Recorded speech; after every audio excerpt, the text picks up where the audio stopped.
This is the Riot Squadcast, a supporter-driven show dedicated to LA Galaxy news, information, and opinions.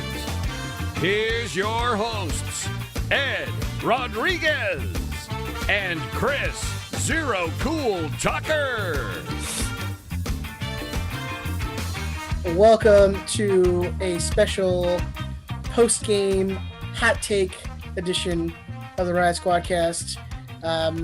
It is a couple hours have passed since the game against Houston, and we're here to discuss it. We're here to calm all of our nerves and our sadness. We're gonna just talk about all our sadness together because we like to commiserate together to make it a little easier. But yes, we are here on the Zoom call on this fine Thursday night in Southern California. I am joined by your best friend, my best friend, Chris Zero Cool Tucker. What's going on, sir? Great. How are you doing, Ed? I didn't ask you how you were doing. I said, what's going on? Nothing, man. I was trying to make it more easier so you didn't have to lie and say you're not tired. I'll be honest, like, for people who listen on Tuesday or who watch on YouTube, like, you know, I get home at like 1:30 in the morning from recording this. I'm going to bed as soon as this is over, and it's like 9 o'clock. I'm done. I'm all done. I'm all done with the day. I'm all done with the week. You ready for the memes? What's up? So you ready for the memes? I'm done, man. I'm all finished. I'm gonna lay in bed and read a comic book and then fall asleep. That sounds pretty good. It's not bad. It's a decent life.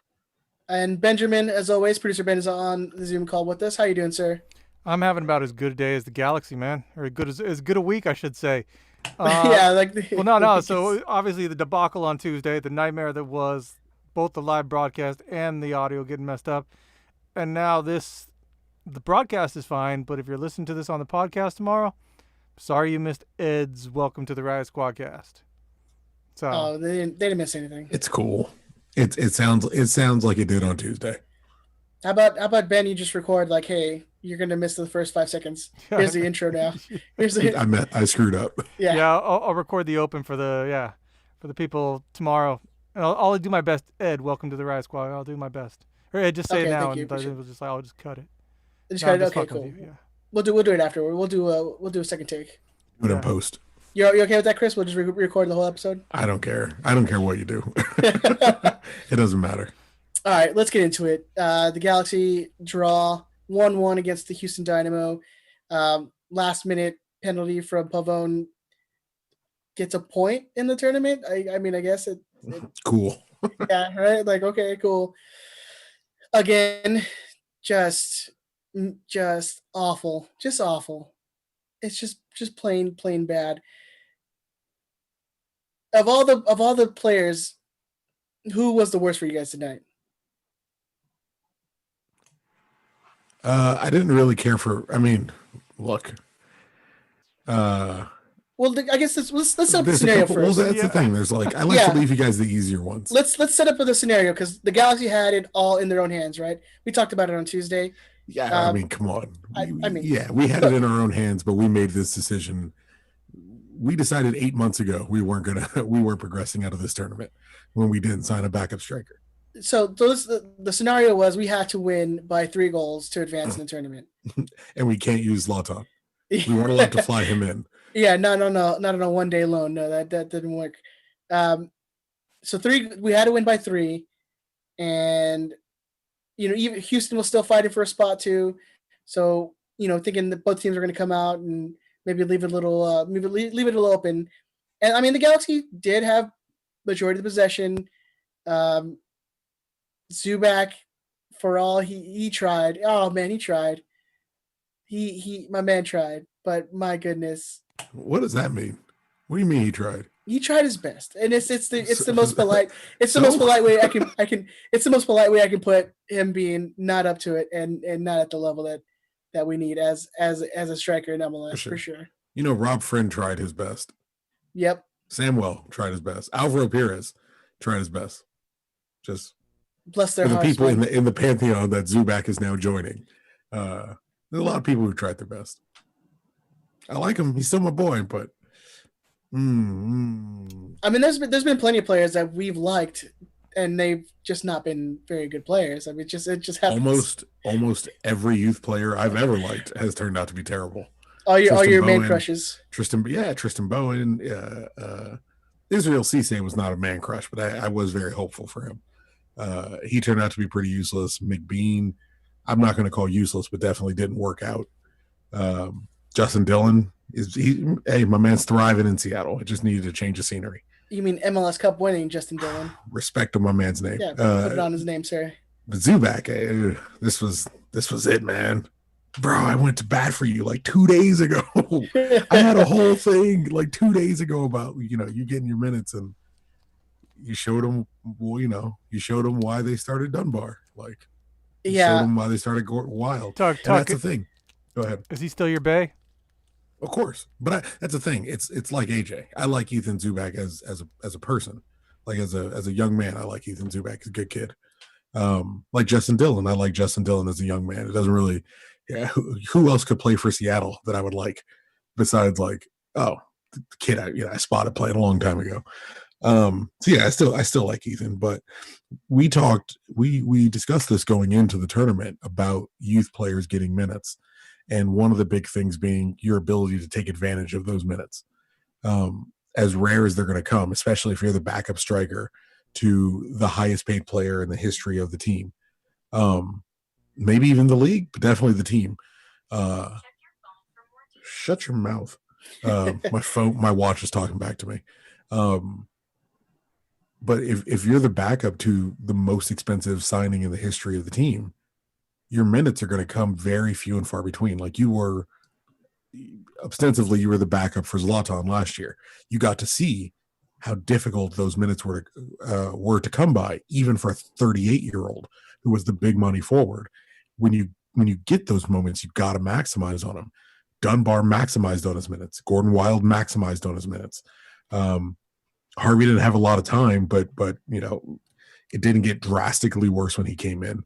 I would say Traore probably maximized on his minutes today. Wasn't outstanding, but showed that he was at least capable and someone who could fill in for that spot if Insua, is kind of screwing up. Depew maximized on his minutes. I thought he was strong overall in the game. No one was really amazing, but for what he was and what I'm expecting out of him, I thought he did well. But the ability to take advantage of the minutes you're getting in the field, I didn't think Zubak did. Obviously, pretty poor showing. And I didn't think Araujo was very good. So you have these two younger kids that are getting their opportunity and getting their chance and not really maximizing on those minutes. Those are two guys, especially with Julian, who we seem to be playing more predominantly a right wing. So you forgive him a little bit, but whenever he can get on the field, it needs to be as sharp as possible because it doesn't happen often. And so go ahead. Why do you think the guys like Dunbar and Wild saw no minutes after the first game? I don't know, man. I don't understand. I don't understand GBS at all. Well, Wild saw minutes against LAFC, didn't he? Oh, a couple. I mean, yeah, I think he saw some sub minutes against LAFC, but I mean, but in a game not substantial. In a game where Zubak looked gassed by like the 65th minute. I mean, I thought they kept him in because they took him all the way to Florida. They put him in this coronavirus situation, and then they didn't play him a minute. You know what I mean? So you're a little more reluctant to take him off. You want to make it kind of count. But if you're just trying to win, he should have been yanked off at about the 60th, 65th. If you're just watching him for exhaustion and getting tired, but definitely by the end of the game, he had nothing.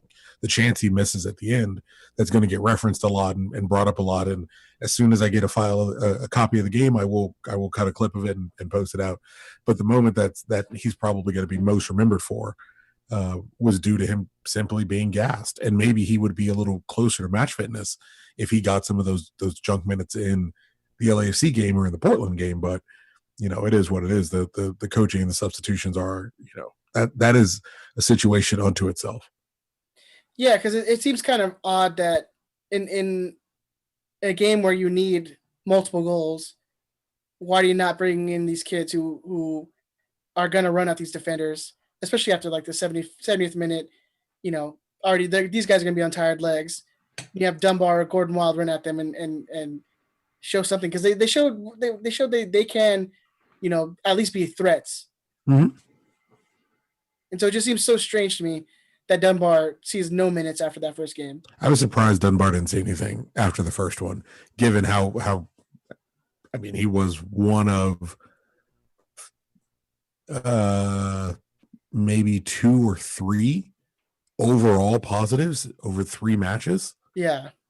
Like if you go through all the games, certainly the LFC game, there's nothing in it really. If you look at the few bright spots, it was like Kleshit in the first game, Dunbar in the first game. Traore was okay tonight. Pavone, you want to say up and down, but really he was better than average. You just expect him to regularly be exceptional. Yeah, no, Araujo was definitely better tonight than he was against LAFC for sure. Sure, I mean everyone who played against LAFC played better tonight. Yeah, Insua was better tonight, obviously, than he probably has been. You could argue it's one of his best games, which is telling, because he was still not great tonight either. Yeah, but how much of that is the fact that it was Houston? It wasn't Portland or Chivas. I mean, for Insua? Yeah, I mean the caliber that he was playing against was definitely down from either Portland. I go more positive, and I say because he's not playing next to Giancarlo, he had a good game. Like, it's what we asked for on Tuesday. We want to see what Insua looks like if he's not actively covering for this other guy, and we got that situation. Nick Dupuy started.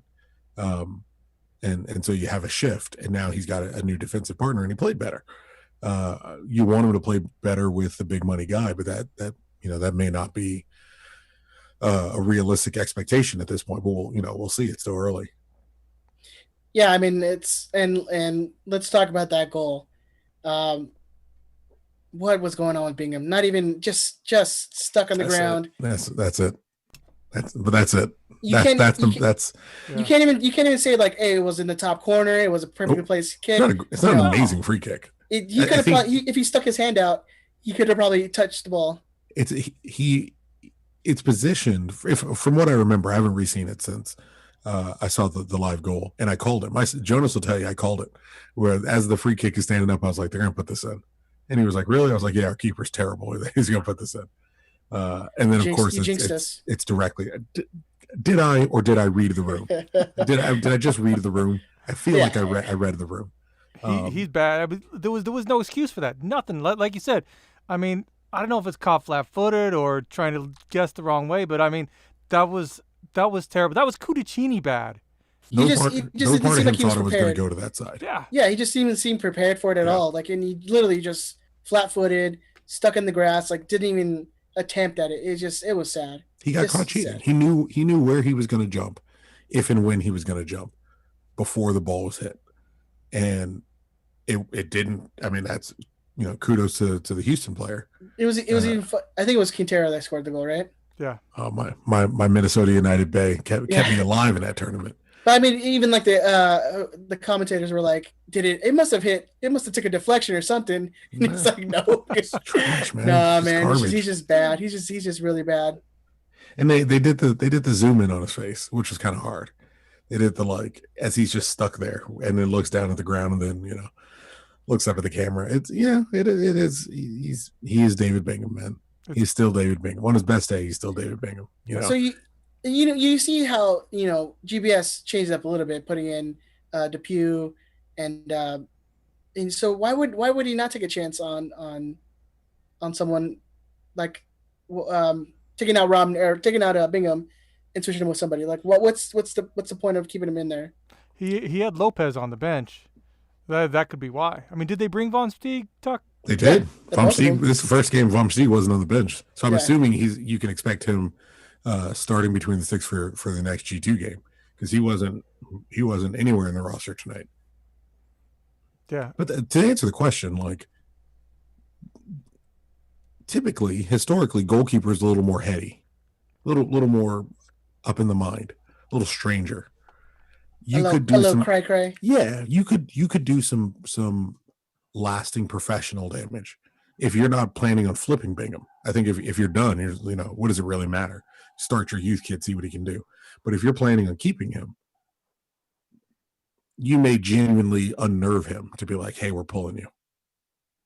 We're pulling you for a 6-2 game against a rival that isn't, of all the people whose fault it is, you're on the list, but you're really not all that high. I mean, they do it in hockey all the time, right? You get 6 passes, like, all right, that's a different story though. In hockey, you're expected to play your backup about 30% of the time. But I was gonna say, Tuck, couldn't he? Your backup's gonna play a decent amount of games. Yeah, but couldn't he have gotten around that by playing the kids, like what we talked about on Tuesday? Play the kids. Well, and he could have gotten around that whole psychological thing with the goalie, with Bingham losing confidence or whatever for being pulled, by saying, "Hey, we're playing the kids," like a cup. Well, you look at a cup game. You look at all 3 games. Look at all 3 games individually, and then look at the tournament as a whole, as a package. In all 3 games, we have this weird mixture of playing the kids and taking it kind of seriously, and then genuinely going for it. We expect to win it. In the first game, you get Dunbar playing his first minutes ever. It's an 18-year-old kid getting his first minutes as a first teamer, is in the very first match as a starter. So you have a mixture kind of going for it. Kind of. In the next game, you have Julian Araujo as your young, promising defensive player. Can play a little bit on the wing, but definitely more of a defensive asset. And you go with Julian. And you're mixing kind of a first team, kind of a starting 11. But you would think if the Galaxy were fully fit and fully healthy and had a full roster, Julian Araujo doesn't play. If the Galaxy is fully fit and fully fit and fully healthy and has everyone, Cameron Dunbar probably doesn't play. And then we look into this third game, and obviously you see way more of a mixture. You got Zubac playing, Efrain Alvarez is finally starting, Julian Araujo starting again. Didi Traore gets to come in. You're seeing more of a mixture of this young talent coming in. But the overall story of the 3 games together is a mixture of the first team and the quote unquote G2 backup. Now you see the answer to your question, Ed, from a couple weeks ago. Why didn't we play the first team versus the Galaxy 2? You would have a first solid 11, your main guys, and you would have first solid 11 of Galaxy 2, their top guys who everyone's comfortable playing with.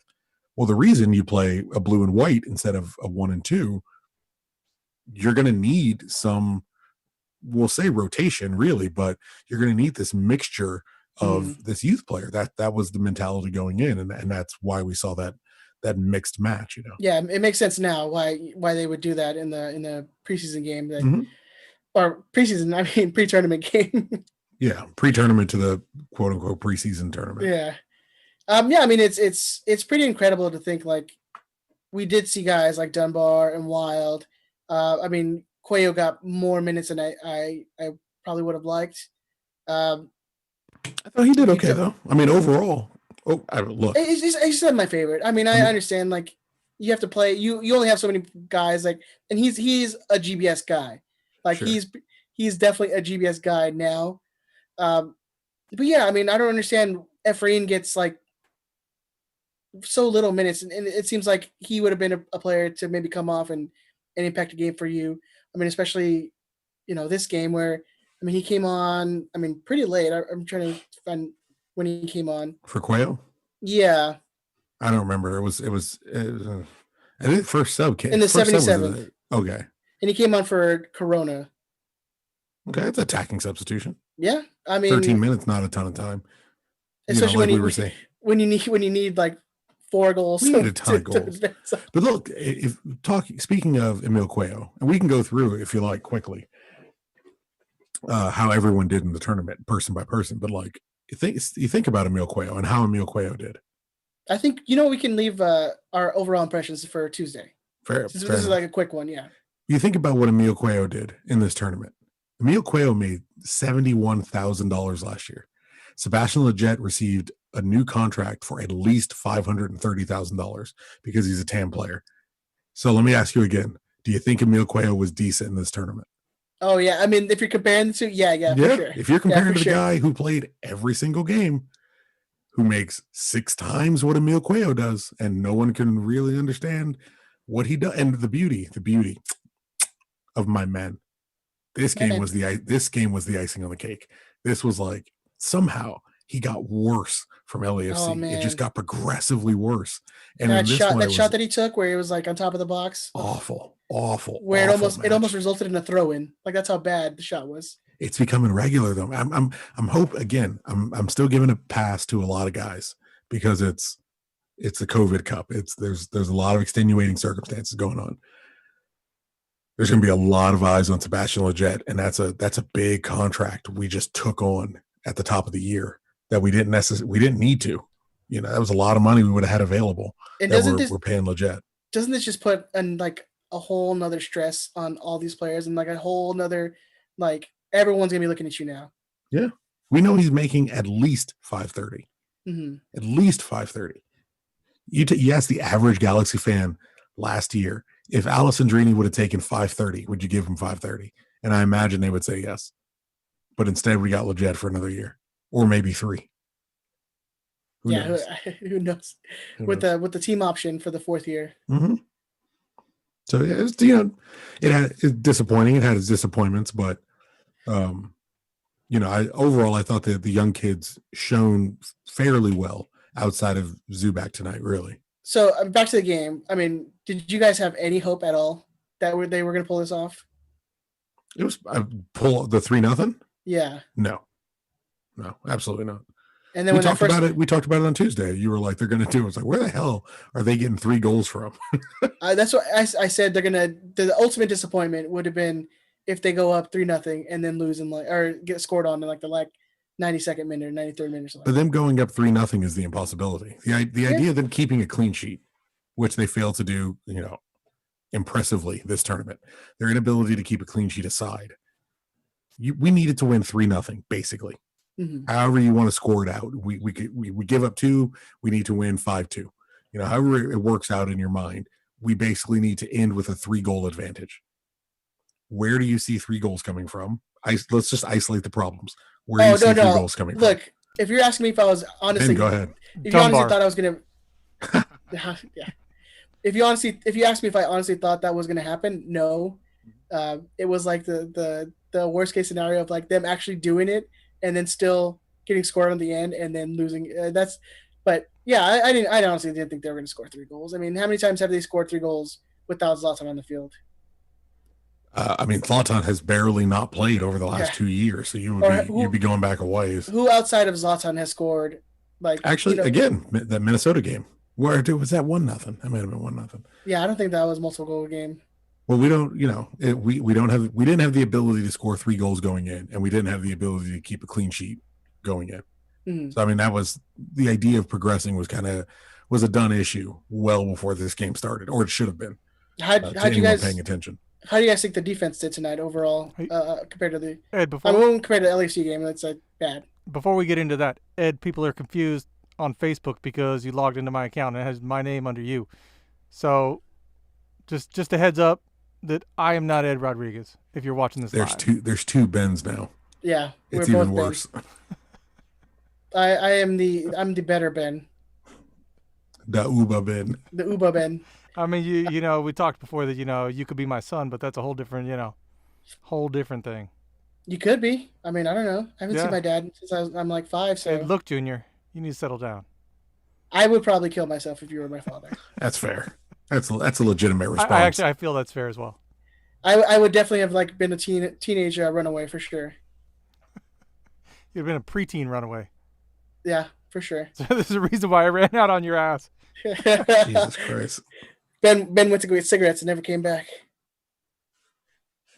You were talking about the defense, sir? Yeah. How do you think they did tonight compared to? I mean, you took out people and they definitely it was a addition from subtraction. Yeah. I mean, I thought Ben brought up a pretty good point. It's definitely lesser opposition than LAFC, but I thought Depew did well. I mean, Depew has given a great account of himself in the minutes he's gotten.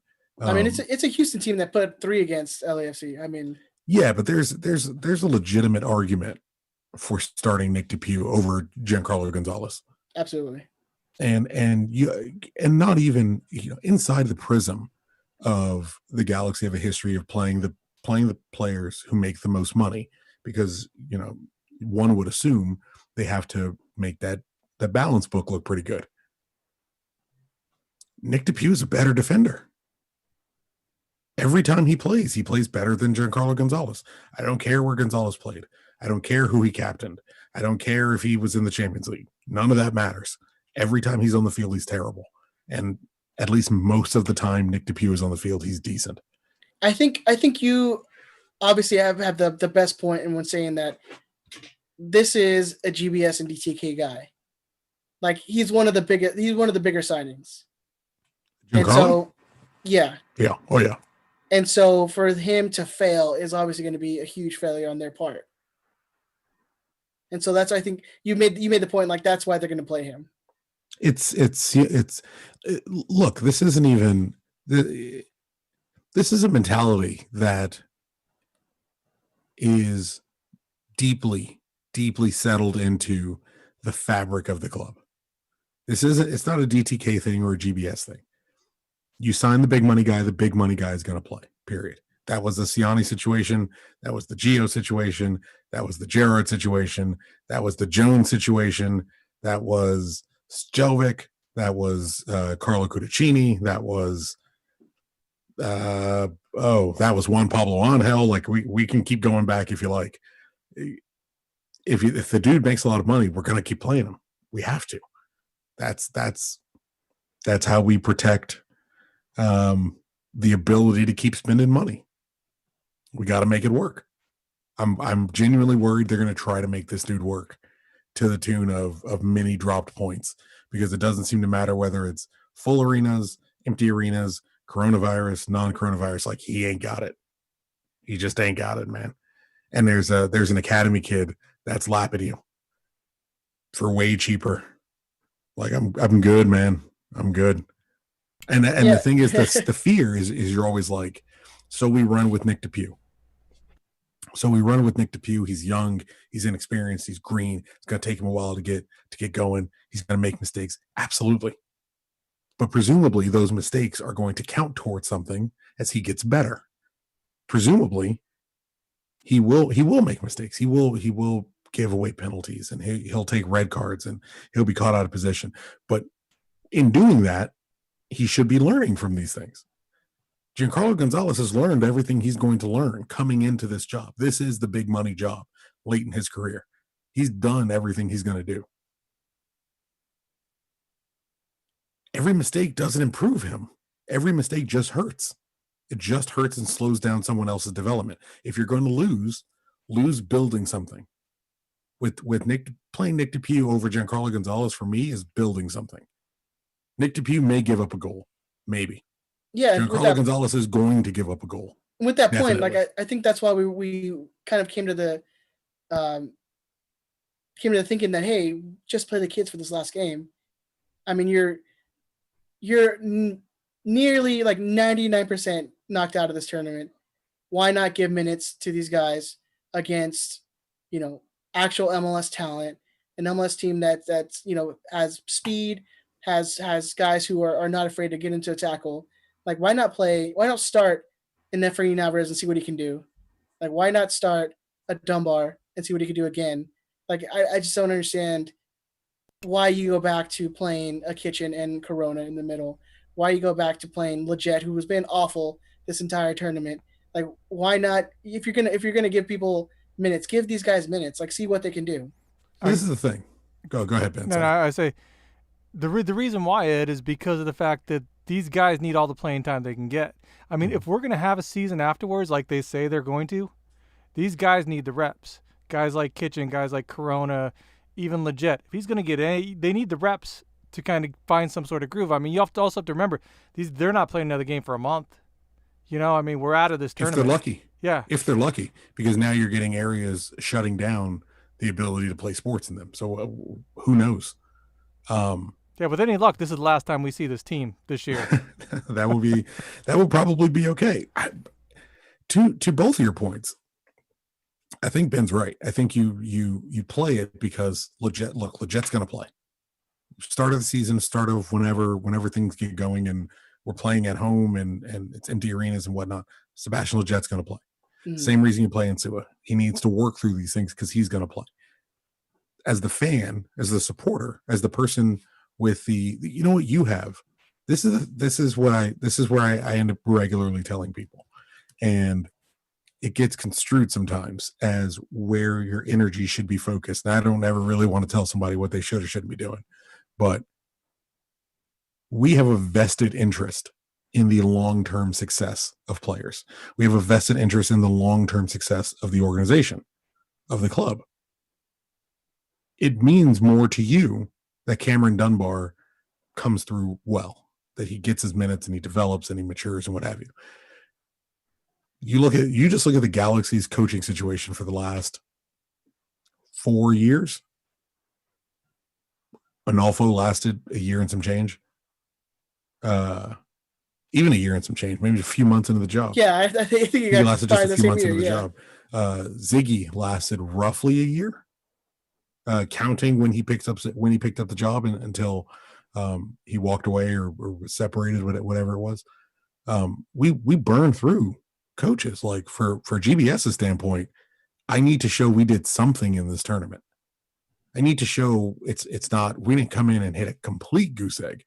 Even if you look at it like a preseason tournament, which is, in all honesty, what I think the word is going to be coming out, that it's there, that the way we're gonna evaluate this is just a preseason tournament, not a nothing. Don't take it too hard, which I don't really agree with, because it has actual ramifications. At least that's what they tell us. But if it's a preseason, like, what coach wants a preseason where you're hitting a complete and utter goose egg? As a fan, sure, you would rather see Didi Traore out in a last game. You'd rather mix it up. Play Eric Lopez. Let's see what Eric Lopez can do. Play Araujo at right back. Play Kai Koreniuk. Play Dunbar. Play Zubac. Play Efrain Alvarez. Play Harvey. Play Depew. Play some of these kids and see what they can do. As a fan, as a supporter, absolutely. As a coaching staff, as administration, you should, in theory, want to put your best foot forward whenever you have an opportunity to. They're not really interested in getting Dunbar into the side now. It's about making sure he's available in 2 years. So it's not as big of a priority for them as it would be for the fan who's kind of written the tournament off already. Right. And is we're not at practices. The coaching staff is there at practice. They know what these guys got. You know, realistically, you would think that they know what these kids got. And like Tuck said, I mean, you don't want to go a goose egg in a tournament, preseason or not. You know, you want to get something positive out of it coming back. So you remember the meme when we got our group, everyone was Houston was supposed to be the team everyone was going to stomp on, and that turned out to be us. Like, and he's got to be, look, you people got to remember, yes, you consume a lot of soccer. Yes, you're on soccer Twitter. Yes, you're on Galaxy Twitter. Guillermo Barros-Schelotto has a better soccer mind than you. Ziggy Schmidt had a better soccer mind than you. You don't have to agree with these guys. You don't have to like them. But most of them have a better soccer mind than you. If you have figured out that GBS is on the hot seat, he has figured out that he is on the hot seat. He is aware. So if it comes to pleasing you by starting Cameron Dunbar, or pleasing you by starting Sasha Kleshin or Didi Traore or whomever else, versus him figuring out what he has to do to cool off that seat a little bit, I can tell you which one I would pick. It's not that your opinion is not important. It's just that it doesn't matter. That's all it is. All right, before we get out of here, let's do two things. Let's rank the team. Let's give them a letter grade, and let's give GBS a letter grade, and then we'll get out of here, and we'll do a full rundown on the team on Tuesday's episode. So Ben, I'll go with you. What would you give the team as a letter grade? Results are king, man. They get an F. Complete F. There are so few positives that you can take away from this tournament that it's pathetic. There's no other grade but an F. And then what are you giving GBS Same. as a letter grade? His lack of ability to make changes, to make halftime changes, which is something we saw Ziggy do. Ziggy did pretty well at that, making halftime changes. Bruce was king of that. Mm-hmm. Ziggy can make a sweet 77th minite substitution, can he? Yeah, baby. Yeah. I mean, watch that. That was one thing about Ziggy. Like, it was always two halves. Like, you always had a first good half, or the second good half. You'd come out and change things up. So yeah, I agree with that. Yeah. So again, GBS is a fail. He's failed. He wouldn't be on the hot seat if he had anything. If he had a C, I don't think he'd be on the hot seat. An F, for sure. He's on the hot seat. Well, I think if GBS would have had a C grade in the tournament, we probably would have advanced. Absolutely. Tucker, what would you give the team as a letter grade? The team, I would give him a D. The only reason I'm remiss to give him a fail is because Hernandez missed 2 of the 3 games and Jonathan missed the entire tournament. And going into the tournament, we lost the big money winger that we had kind of planned and not necessarily built the team around, but certainly built where he was a very important part. Kind of juggling thing as best you can. It's difficult to be too harsh. I hope I haven't been too harsh. It's difficult to be too harsh given the weird set of circumstances this thing has kind of fallen into. And then what about GBS? What would you give him? Again, I want to give him a D because he lost some very important parts going in. With that said, I'm going to grade him as an F, specifically on what he did have. So not giving him the benefit of, hey, we lost Jonathan going in and we lost Hernandez after the first game. Air quotes, we lost Hernandez. We're going to talk about that. You saw that video, right? Yeah, we'll talk about it Tuesday. Oh my Lord. Yeah. We'll get on there on Tuesday. Jesus Christ, this guy. I'm trying, man. I'm trying so hard. I'm giving him so many more chances than I would. And it's we'll talk about it on Tuesday. Look, that's hard. That's hard to like not see and be like. He definitely starts limping when he sees the camera, right? Yeah. He definitely starts. Oh yeah, absolutely. But judging GBS on what he had and his ability to use what he had specifically, you have to give him a fail. Inability to use substitutions properly, inability to get starting Ethan and then running him into the ground when you gave him no minutes to be match fit earlier in the tournament when you needed goal scorers doesn't make any sense. The tactics, the passion, the drive, he looks bored and confused. I get that you don't want to be there, dude, but you're at work and you work a job where you know cameras are going to be on you. I at least liked in the third match, he looked animated on the field and looked like he was trying to do something. Hopefully someone gave him a phone call and was like, hey, you keep getting caught yawning and looking like you're bored and don't understand what's happening during your games. Is there any way you can knock that off? Do you want coffee? Do you want a Monster energy drink? What can we do to make it look like you're paying attention to your job? Because you're getting killed about this. Like I at least like that he was up and animated. Still confused, still doesn't have any solutions to his problem. And you have to give him a fail, if only because for all the issues with this team and losing Hernandez and losing Jonathan, it's been 3 windows, man. It's your team. It's your fault that there's not depth to back up Hernandez. It's your fault that there wasn't winger depth outside of Pavon and Katai. And if either of those guys go down, you got nobody. Like, that's on you. It's your fault that there's not another creator in the midfield except for Sasha, who you only play for 1 game. Like, those things are on you. Your insistence on starting Giancarlo Gonzalez is on you. Your insistence on starting Emiliano Insua is on you. Like, running with Bingham continuously is on you. Like, these things are on you as the guy who is the guy with 3 windows. You either don't have control of roster decisions, and if that's the case, then this isn't on you. This is on DTK and this is on Klein. But if we believe what we've been told, they've got control of the roster decisions. If they've got control of the roster decisions, I don't understand how it's not an absolute massive failure from the administration if they were taking this seriously. If they were looking at it like it's a preseason and it doesn't matter, that's probably something I would like to have vocalized at some time. I'm going to, as a Galaxy fan, I'm going to assume it was something you were taking seriously and genuinely attempting to win. And if that's the case, then it's a fail. All right. Thank you, guys. I think we're going to end it there. That's our quick hot take after the game. We will be back on Tuesday with the full episode, breaking down, we'll give all the other teams, all the players a letter grade. And yeah, thank you for joining us. You can find Ben on Twitter at DTRatedBen or at OldManBen3. You can find Chris on the social medias at 0cool138. You can find me on Twitter and Instagram at TheZombie13. You can find the show Twitter, Instagram, Facebook. Just search Riot Squadcast. Make sure you're liking all of our stuff. Chris? Send in your lightning round questions and topics for Tuesday's show. That one is still happening. We are going to have our regular Instagram and Twitter posts looking for lightning round questions and topics to discuss. But if even through the course of this episode you disagreed with us about something, or you had an opinion you want to chime in, do it while it's fresh, top of your mind, get it in. We'll be talking about it on Tuesday. Yeah, give us your letter grades for the team and for GBS. And you know what? Give us, if you're gonna email us in or something, give us your top players. Give us your top players for the tournament and your bottom players for the tournament. I like that. Top three and bottom three. Top three, bottom three. You can email that at show@riotsquadcast.com.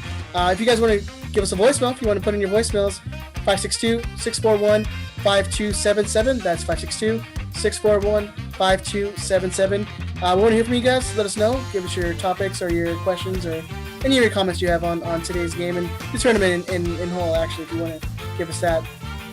On that note, we will be back on Tuesday with the full episode. We just thought we'd do this quick one because we knew we kind of figured out that we probably we're gonna come out of this in a positive note. So don't care. I'm good. Yeah.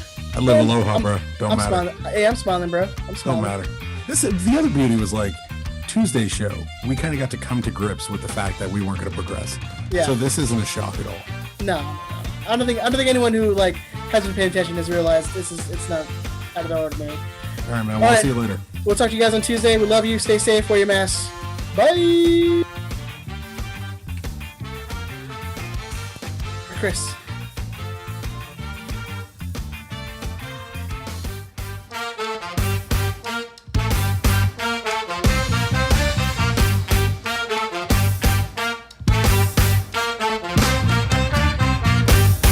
Fuck you, Brian. Suck a dick, bitch. Woo!